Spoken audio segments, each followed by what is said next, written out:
Доктор Назаров надеется начать испытания в ближайшие дни на пациентах с положительным результатом на COVID-19. Бабаджон Назаров, выпускник Оксфордского университета, основатель некоммерческой компании Lotus Therapeutics. Доктор Бабаджон Назаров в шаге от мирового прорыва.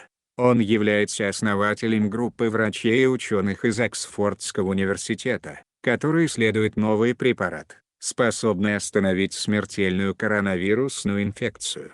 Об исследованиях молодого таджикского ученого сообщила в своей статье британская газета Sunday Express, в которой говорится о свойствах и принципах действия лекарства против COVID-19. В статье под названием «Новые препараты могут остановить распространение смертоносного коронавируса» говорится, что таблетки Чамыстать и внутривенный препарат Нафамыстать уже лицензированы в Японии для лечения панкреатита, потенциально смертельного воспаления поджелудочной железы.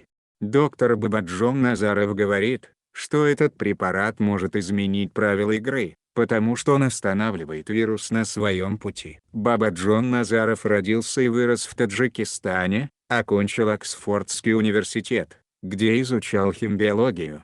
Он считает, что обязан своими успехами в медицине своим наставникам профессору, завкафедрой фармацевтической и токсикологической химии в Таджикском государственном медицинском университете Умарали Раджабову, а также академику Зарулы Рахманову и сэру Гиллис Мерчер. В то время, когда тысячи людей умирают каждый день от этой болезни и экономика парализована, это исследование очень важное. Оно безопасно для использования, что уже было доказано в лабораторных условиях, говорит доктор. По словам Назарова, в отличие от лечения вакцинами, которое может произойти только в будущем, эти препараты могут быть использованы немедленно.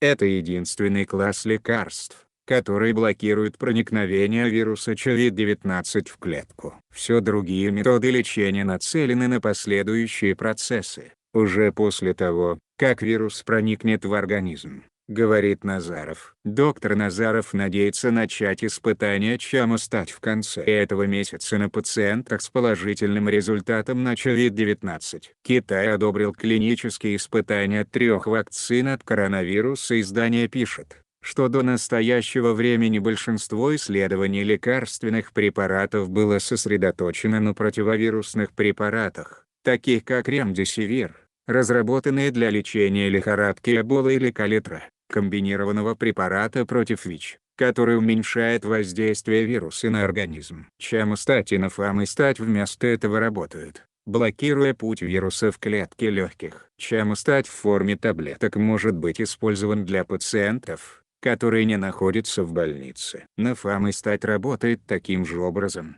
но его делают внутривенно больным, которые могут не глотать лекарства, говорит доктор. Предыдущие исследования показали, что вирусу COVID-19 требуется специфический белок ТМПРСС2 для проникновения внутрь клеток, в дыхательные пути, где он затем начинает размножаться. Исследования на клетках человека показали, что оба препарата блокируют действие этого белка, что, в свою очередь, должно предотвратить заражение, пояснил доктор Назаров. Участники испытаний получат регулярные тесты на коронавирус в дополнение к лекарственным препаратам. Их прогресс будет сравниваться с теми, кто получает стандартную помощь. Пациентов будут постоянно обследовать, чтобы убедиться, что они не нуждаются в госпитализации, если их симптомы ухудшаются. Lotus Therapeutics в настоящее время завершает работу над документами, чтобы начать испытания, которому на прошлой неделе был дан зеленый свет. В нем примут участие 500 пациентов со всего Объединенного Королевства, у которых положительный результат на заболевание. В настоящее время нет одобренной терапии для COVID-19, поэтому больным пациентам дают только уход и кислород. В мире проводятся 902 клинических испытания различных препаратов для лечения COVID-19.